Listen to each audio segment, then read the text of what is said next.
Assalamu alaikum and welcome back to morEwish Cuisine. In my last video, I asked you guys what's one dish which you guys always make for bakra Eid. For us, it's Kaleji.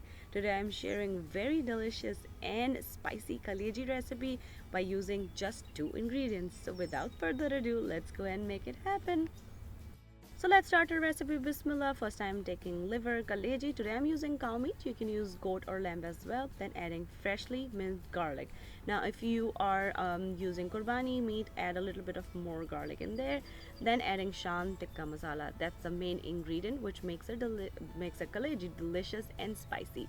Adding a little bit of water, mix everything well, cover and let it marinate for a couple of hours.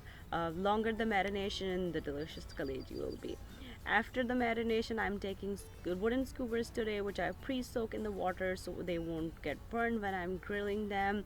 You can use regular skewers as well. Then thread the kaleji pieces into the skewers, and then following the same procedure, just thread all the kaleji into a skewers. And today I am grilling them onto my outdoor grill, which I greased very well. Then put these kaleji skewers on top of it and let it cook from one side.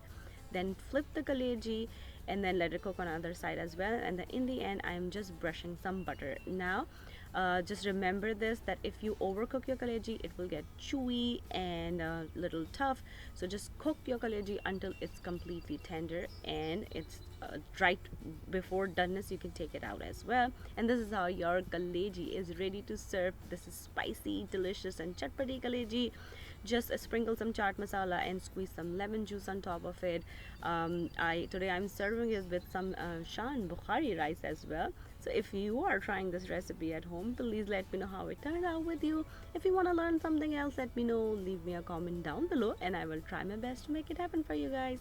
Once again, thank you so much for watching. And if you like this recipe, don't forget to click on the links to enjoy a lot more recipes like this.